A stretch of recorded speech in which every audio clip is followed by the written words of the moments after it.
God for this opportunity has given us to come your way with a single and satisfied relationship series. We're praying that the series will be a blessing to you. For the singles, the tips and the light God is bringing to us, we pray that it will add to your what you know in your walk with God.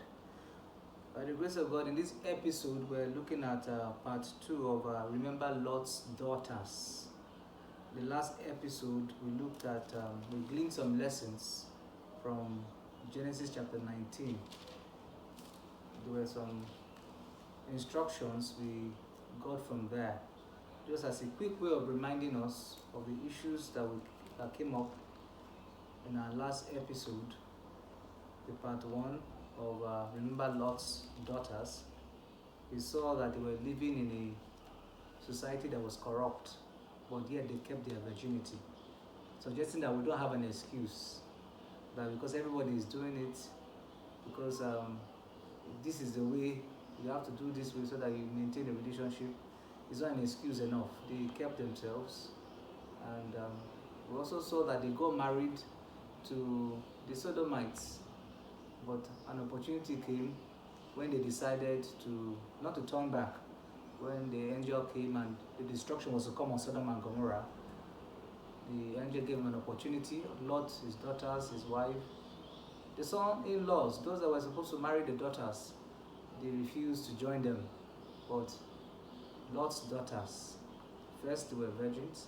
Secondly, they obeyed the instruction of leaving Sodom and Gomorrah, and they left their relationship, which was not of God, because light doesn't have anything to do with darkness. They did not turn back. Lot's wife turned back, but did not turn back. And we encouraged our young believing sisters, don't compromise, don't turn back. Sometimes you're entering a relationship that is not of God, and God brings an occasion, a word, to caution you. You must not turn back, cut off from it. And that's one or two things that we picked up from there. And today we want to add some more points from chapter 19 of Genesis, from verse 30. We pick up from there. I read from New King James. It says, "Then Lot went out of Zoar and dwelt in the mountains, and his 2 daughters were with him, for he was afraid to dwell in Zoar. And his 2 daughters dwelt in a cave. Now the firstborn said to the younger, 'Our father is old, and there is no one on the earth to come to us, as is in the custom of all the earth.' Then she suggested in verse 32, 'Come, let us make our father drink wine, and we will lie with him, that we may preserve the lineage of our father.' So they made their father drink wine that night. And the firstborn went in and lay with her father, and he did not know when she lay down or when she arose. And it happened on the next day that the firstborn said to the younger, 'Indeed, I lay with my father last night. Let us make him drink wine tonight also, and you go in and lie with him, that we may preserve the lineage of our father.' Then they made their father drink wine that night also. And the younger arose and lay with him, and he did not know when she lay down or when she arose. Thus both the daughters of Lot were with child by their father." The firstborn was, I will stop at that for now. So we have from the narration that the angels had instructed Lot and his family to run to the mountains, and eventually they escaped the destruction that was to come on Sodom and Gomorrah by obeying the instruction of the angels and running to the mountain.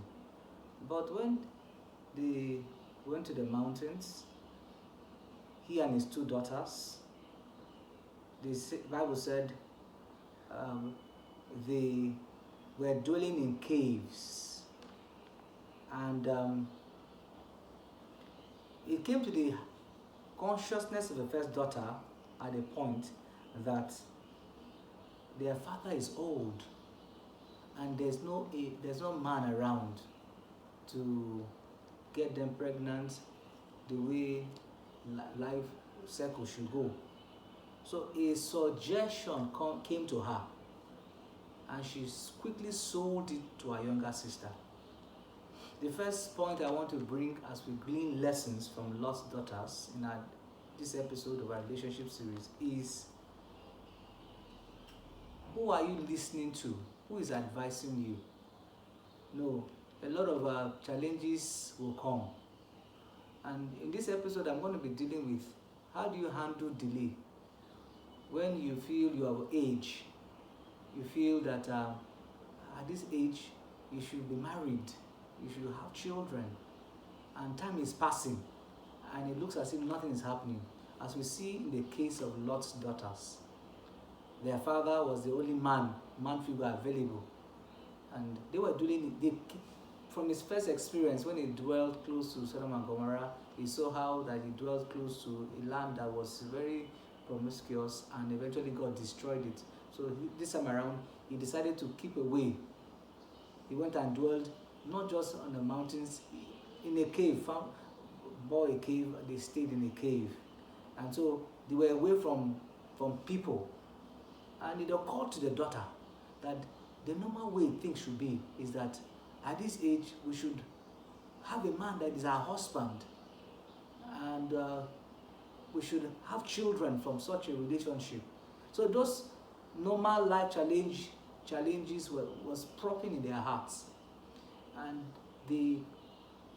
most times when some suggestion comes to your heart, also the solution seemingly comes.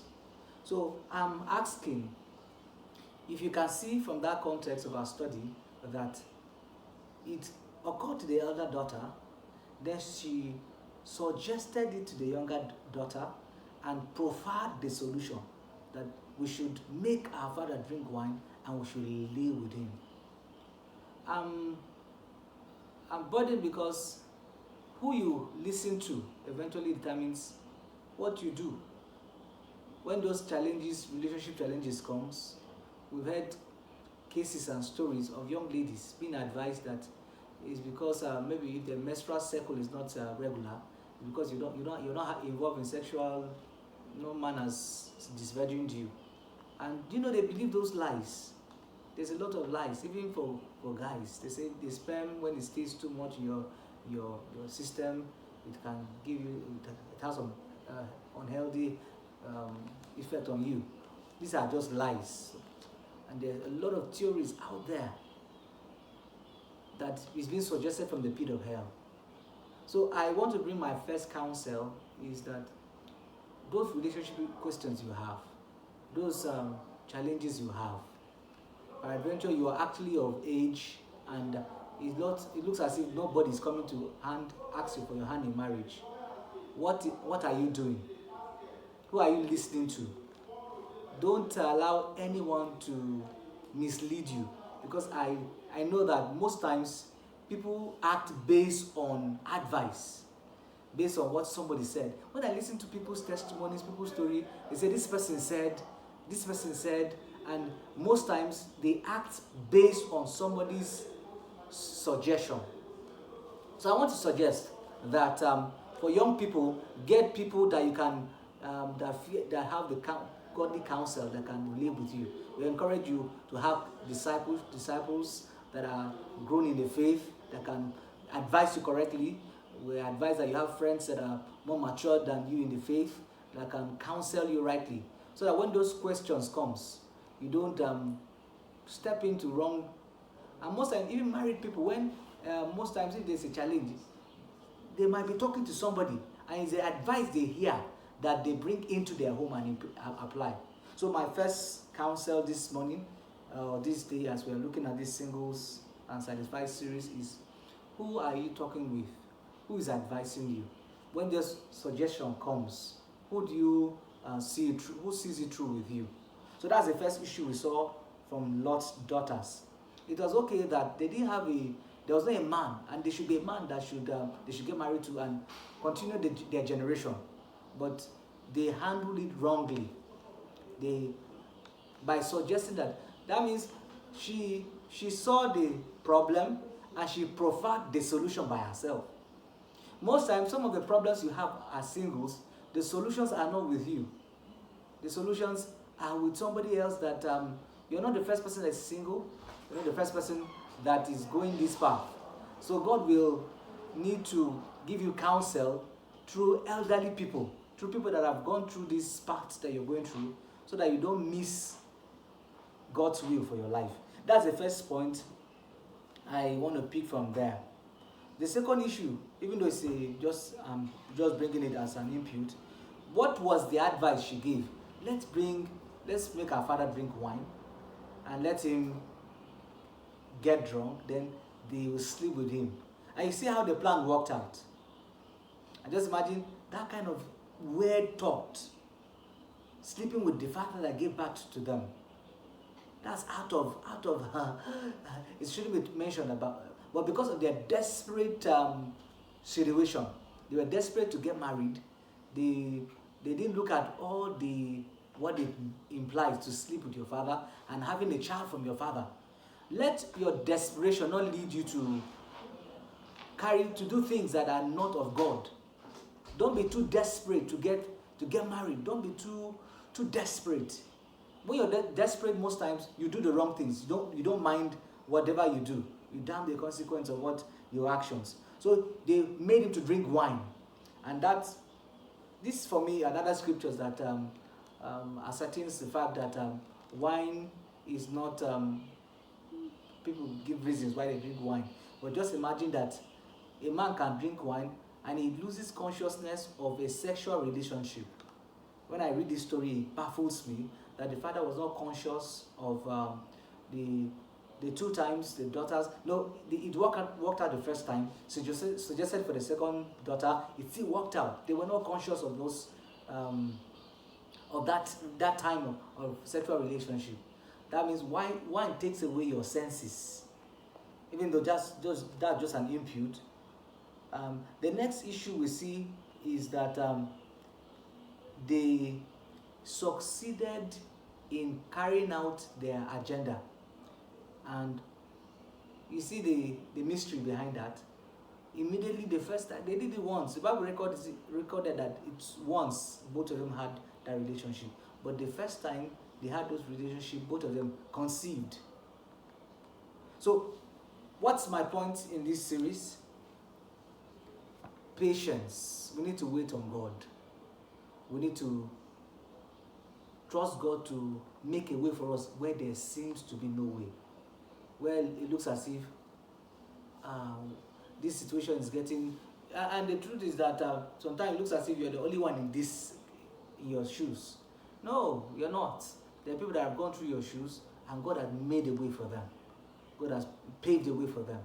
So patiently wait on God and don't take your own actions. Don't make your own decisions. A lot of whatever challenge you're going through as a single person, particularly when it comes to relationship issues, our advice in this series is that don't just go with any suggestions. Don't just jump at any simple way out. It rather complicates your life. As we see in this case, the generation that came out from both these two sisters were part of the problem Israel had. So your human solution to your relationship problems will complicate your life, will complicate your generation. It will bring out a seed that might be a thorn to other people's life or even your own life. So my point is, one, in this series, patiently wait on God when there's a delay, when things are not going the way they should go. Then get a good, God will prayerfully ask God to lead you to somebody that can counsel you. Don't just hear counsel from anybody and act on it. Patiently wait on God to lead you, to make a way for you in difficult situations, in relationship delays. We live in a generation that we have a lot of beautiful sisters that are of age, but for one or two reasons, it looks as if there's a delay. And the other way around too, the age bracket for marrying is getting higher, as it were. So, but notwithstanding, in God's time, He makes everything beautiful. So we want to encourage you in this series that patiently wait on God. When it was Adam's time to get married, God made Eve and brought her. When it's your time, God will hasten to perform His promise concerning you. Don't beat the gun. Don't be in a hurry. God makes everything beautiful in His own time. God has you in His own plan. So far, you are having a walk with God, and you're having a functional, growing, and working relationship with God. Just leave the details to God. Don't work out the details for God. When you pray, God has a way of answering your prayers. Don't use your hands to answer your prayers. And similarly, you hasten the journey, but you're actually complicating matters. So that's my counsel in this series, that wait on God. Those of you that are still singles, we're going to come with a lot of other counsel on how to go about what to do, and several other things that God will help us to use this space and this medium to bring about to you. So, but I want to close by saying that God loves you. He has you in His plans. He has you in His plans. His plans are of good and not of evil. No, God worked out everything before you came on the scene. Everything that concerns your life is also in place. Part of the reason why they had a challenge of who to marry was that they provided for their own formula. The angel had told them to run away to the mountains, but they said, no, we want to go to this place. And on the mount where God directs you to, He makes provision for you. I remembered, I was just listening to a cartoon of Abraham, when God told him to sacrifice his only son Isaac, and the son was just following him. And the son asked him, he was carrying the knife and carrying every other thing. The son asked him, where is the sacrifice? Where's the lamb? And the father by faith said that God will provide on the mountain. God told him the mount to go and sacrifice, and no, of course, God doesn't take human sacrifice. So Abraham spoke by faith that God will provide. And surely on the mountain, God provided a lamb. So when you hear God's instruction, go run to this mountain. In that mountain, there's provision for you. But they decided that no, that place is too far for me. Let me go somewhere very close. That's why we provide formulas for ourselves, and it complicates our lives. So we want to encourage you to prayerfully wait on God to make a way for you where there seems to be no way. I know that God will bless you. God will order your steps.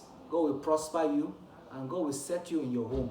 The Bible said that He set the solitary in their homes. God has a plan for you. He will set you in your home. So if you listen to me this time, may God help you, and God bless you. May God establish you. God bless you in Jesus' name.